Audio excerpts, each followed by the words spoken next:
আমাদের সবার প্রিয় আমাদের মুখ্যমন্ত্রী মাননীয় শ্রী শুভেন্দু অধিকারী মহাশয় এসেছেন। আমরা আনন্দিত।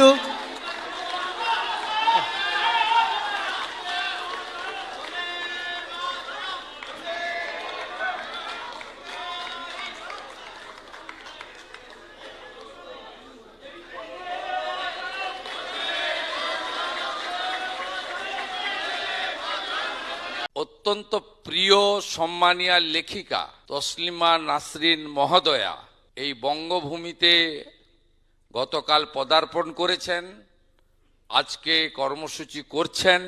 এটার মধ্য দিয়ে প্রমাণিত হয়েছে নতুন সরকারের হাতে এই বাংলার গণতন্ত্র, সংবিধান, বাক স্বাধীনতা, মৌলিক অধিকার সুরক্ষিত। পশ্চিমবঙ্গের যে ব্যবস্থার পরিবর্তন হয়েছে সেইটা নিশ্চিতভাবে আপনার অভিজ্ঞতায় আপনি দেখেছেন।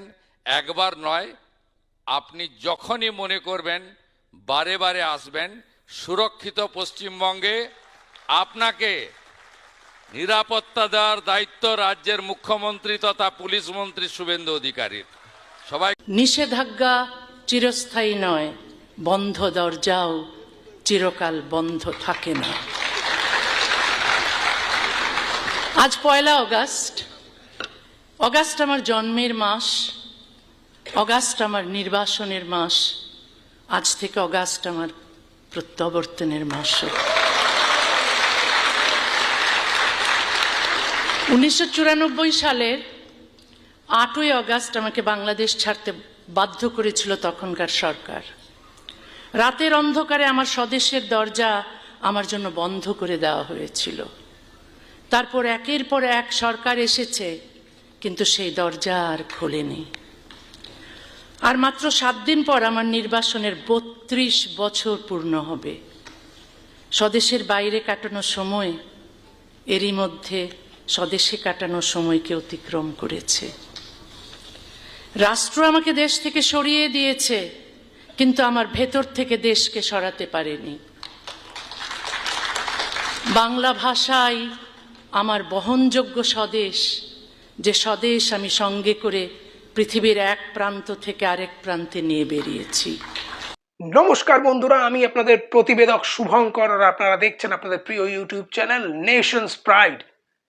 এতক্ষণ কার ভিডিও দেখছিলাম বলুন তো? হ্যাঁ, ঠিক ধরতে পেরেছেন। আর যদি না ধরতে পারেন তাহলে বলে রাখি, ইনি কিন্তু তসলিমা নাসরিন।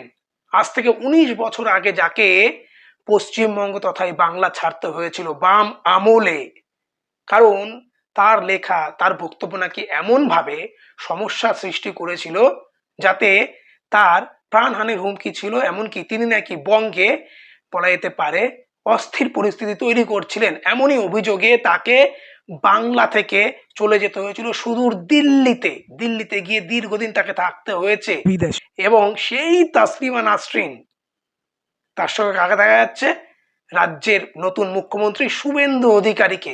তাকে রবীন্দ্র সদনে নিয়ে এসে একেবারে সাদর অভ্যর্থনা জানিয়ে, সম্ভাষণ জানিয়ে শুভেন্দু অধিকারী তিনি অভয়বাণী দিলেন, বাংলায় আপনি এবার থেকে যখন ইচ্ছা আসবেন, এই বাংলায় আপনি থাকবেন, এই বাংলা আপনারও বাংলা, এবং এই বাংলায় আপনার নিরাপত্তার দায়িত্বে শুভেন্দু অধিকারী রাজ্যের মুখ্যমন্ত্রী তথা পুলিশ মন্ত্রী। স্পষ্ট করে দিলেন তিনি তার বক্তব্যে। এবং তসলিমা নাসরিন ও শুভেন্দু অধিকারীর এই বক্তব্যের পর তিনি জানালেন তিনি রাজ্য সরকারের কাছ থেকে এই ধরনের অভ্যর্থনা সম্ভাষণ পেয়ে ভীষণভাবে খুশি। ভূয়সী প্রশংসা করলেন রাজ্য সরকারের তথা মুখ্যমন্ত্রী শুভেন্দু অধিকারী। তিনি বাংলাকে ভালোবাসেন এবং বারবার এই বাংলাতে আসতে চান বলেও তিনি স্পষ্ট করলেন। রাজ্য সরকারের এই পদক্ষেপকে তিনি সাধুবাদও জানালেন। কেন আমি এত কথা বলছি আজকে? তার কিন্তু কারণ রয়েছে। তার কারণ লুকিয়ে রয়েছে এই যে 19 বছর ধরে তসলিমা নাসরিনের এই বাংলায় না আসা, সেই নিয়ে। তসলিমা নাসরিন এমন একজন লেখিকা, বাংলাদেশে যার জন্ম, কিন্তু এই বঙ্গের সঙ্গে অর্থাৎ পশ্চিমবঙ্গের সঙ্গে যার নারীর টান। সুনীল গঙ্গোপাধ্যায়, বুদ্ধদেব গুহ থেকে শুরু করে যারা যারা রয়েছেন বরেণ্য লেখক, তাদের এক সারিতে কিন্তু এই তসলিমা নাসরিন রয়েছেন এবং তার লেখা রীতিমতো মানুষকে ভাবায়। চিন্তা করায়। সেই তাসলিমা নাসরিন বাম আমলে তাকে দিল্লি চলে যেতে হলো। তারপর দীর্ঘ 19 বছর কেটেছে, মাঝে কিন্তু একটা সরকার রাজ্যে ক্ষমতায় এসেছিল, হ্যাঁ, তৃণমূল পরিচালিত সরকার। এখানেই প্রশ্ন, সেই সরকার কি পারতো না তাসলিমা নাসরিনকে ফিরিয়ে আনতে? 19টা বছর একজন লেখিকা তিনি অন্য রাজ্যে, দেশের রাজধানী কখনো বা বিদেশে রইলেন, তাকে ফেরাতে পারতো না? পাক সার্কাস থেকে শুরু করে 7 পয়েন্ট বিভিন্ন জায়গায় আমরা দেখতে পেয়েছি কিভাবে সমস্যা তৈরি হয়েছিল, ফলে পুলিশ সেগুলোকে কন্ট্রোল করে, আমরা সেগুলো দেখেওছি খবরে। কিন্তু এরকম একজন বরেণ্য লেখিকা, তিনি তো অনেক দিন বাইরে ছিলেন, তাকে পারতো না তৃণমূল সরকার ফিরিয়ে আনতে?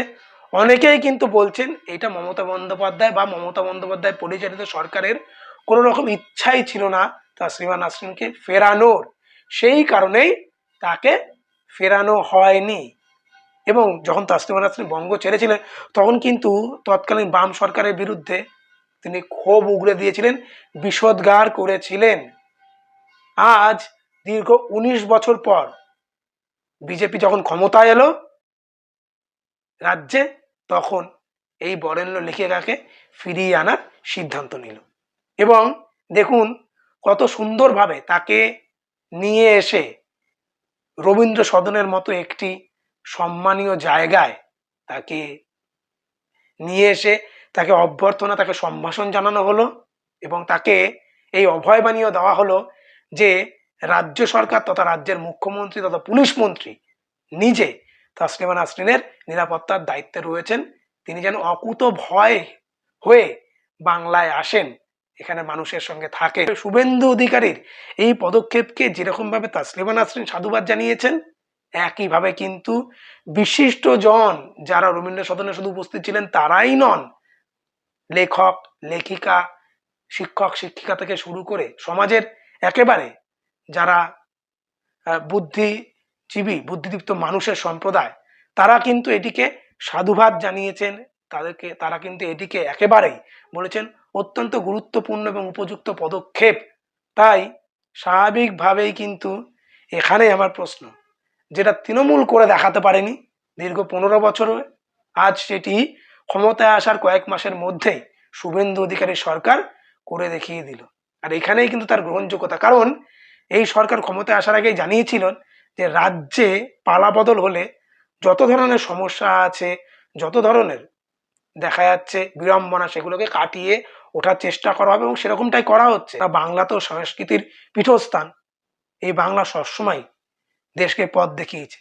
সেই বাংলায় আরো সংস্কৃত মান আরো আরো উন্নত বা আরো উন্নীত হলো তাসলিমা নাসরিনকে আবার ডেকে নিয়ে বাংলায় নিয়ে এসে সম্বর্ধনা দেওয়া হলো, সম্ভাষণ জানানো হলো এবং তাকে বাংলাতে থাকার জন্য অভয় বাণীও দেওয়া হলো। কোন সরকার করে এটি? কোন মুখ্যমন্ত্রী বা এতদিনে করে দেখাতে পেরেছে? তৃণমূল সরকার পারতো না 15 বছর এটি করতে?